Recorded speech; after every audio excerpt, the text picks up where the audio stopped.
بسم الله الرحمن الرحیم. ګرانو ملګرو، تاسو ته په انګلیش ټو پښتو لرنینګ چینل کې په حیرانۍ او ستړي مه شوي یم. ملګرو، په ننني کلاس کې مې ستاسو دپاره ډېر مهم ټکي راوړي دي. کلاس تر پایه پورې وګورئ، نو انشاءالله دا ټول ټکي به تاسو په اسانه طریقې سره زده کړئ. ټیم نه خرابوو، راځئ چې خپل نننی کلاس شروع کړو. پیلنی ټکی موږ سره سره ډیفایل. ډیفایل څه ته وایي؟ ګنده ته. یعنی یو ګنده څیز دپاره موږ په انګلیش کې استعمالولی شو ډیفایل. خو تاسو نه چېرته څوک تپوس وکړي چې ډیفایل څه ته وایي، ته به ورته یو ګنده څیز. ډانټ، همت بیلل. کله چې انسان همت وبیلي نو دې ته په انګلیش کې ویلی شي ډانټ. انوی، انوی څه ته وایي؟ حسد ته. یعنی کم حسد چې موږ یو کس سره کوو، بغض کینه ساتو، موږ چې هلکه دا کس ولې دومره مخکې لاړی او دا کس ولې دومره مالداره دی، نو دې ته په انګلیش کې وایي انوی، یعنی حسد. هنټ، اشاره. اشارې ته موږ په انګلیش کې ویلی شو هنټ. یعنی موږ وایو هلکه زه به تاله هنټ درکړم، زه به تاته یو لاره سیده کړم، یو اشاره به درکړم، نو دې ته په انګلیش کې وایي هنټ. ارګومنټ، دلیل. دلیل ته موږ په انګلیش کې ویلی شو ارګومنټ. یعنی یو کس سره باس کول، یعنی چې دا کار داسې دی او هغې ورته بیا یو پروف هم ورکړي، نو دې ته موږ وایي ارګومنټ. اسسټ. اسټ څه ته وایي؟ اساسي ته وایي. یعنې موږ وایي دا زما اساسي دي، دومره مې ځمکې دي، دومره راسه روپۍ دي، نو دې ته موږ په انګلیش کې ویلی شو اسټس. شیر هولډر، حصهدار، یعنی شریکواله یا شریکداري. تاسو سره چې یو کس په کاروبار کې شریک یا په یو ځمکه کې درسره شریکي، نو دې ته موږ په انګلیش کې ویلی شو شیر هولډر. انشنټ، زوړ. یعنی یو زوړ ته موږ په انګلیش کې ویلی شو هغه ځای.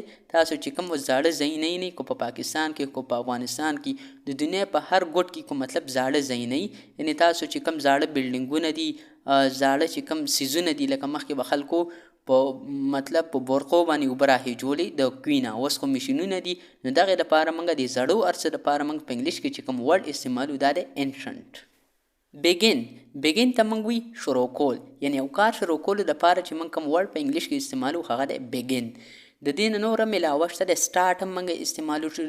سټارټ، START، سټارټ. او کامنس، COMMENCE، کامنس، دا هم شروع کولو ته وایي. یعنی یو کار شروع کولو دپاره چې موږ کوم ورډ استعمالو هغې کې مطلب کامنس هم دی، سټارټ هم دی، او دا بیګین هم چې کوم تاسو ته ما په کلاس کې وښودو دا هم دی.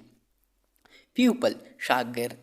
شاګرد چې کومه دی، تاسو اوس مطلب زما شاګردان یاستئ. کو تاسو د ما نه په سبق کې ښه م یاستئ او تاسو کې به ډېر داسې ویډیوګانې زما ګوري چې مې بیا هغه له ما نه په سبق کې ښه وي، خو شاګردانو ته په انګلیش کې ویلی شي پیوپل، یعنی شاګرد. افریسټ، مظلوم. افریسټ چې کومه دی، دا موږ هغه کس دپاره استعمالولی شو کوم چې مظلوم، یعنی په چا باندې چې ظلم کیږي. اوس دا فلسطین والا خلک چې کوم دی، دا مطلب دی افریسټ، یعنی په دوی باندې ظلم روان دی، ظلم پې کیږي. کیډ، کمینه. موږ لکه دا ډېر کمینه کس دی، نو دې ته په انګلیش کې وایي کیډ.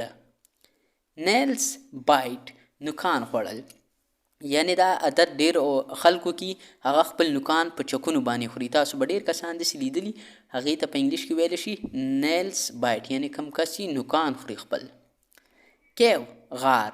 غار ته په انګلیش کې ویلی شي کیو، یعنی په غره کې چې کوم غري یا په غره کې سوړی غټه، نو هغې ته موږ په انګلیش کې ویلی شو کیو. یا چې په هر ځای کې یو غټه سوړی، هغې دپاره چې موږ په انګلیش کې کوم ورډ استعمالو هغه دی کیو. ماونټین، غر. ماونټین غره ته وایي. ماونټین چې کومه دی، دا مطلب یو غټ غر ته موږ په انګلیش کې ویلی شو ماونټین. بیا هل چې کومه دی هغه موږ لږ ورکوټي غر ته وایي.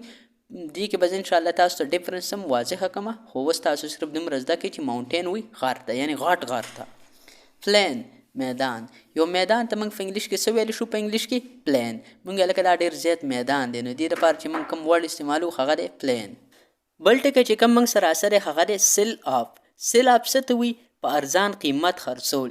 یعنی یو سیز په ارزان قیمت خرڅولو دپاره چې کوم ورډ موږ په انګلیش کې استعمالو هغه دی سیل اف. کارټ، ټوکرۍ. ټوکرۍ ته موږ څه ویلی شو په انګلیش کې؟ کارټ.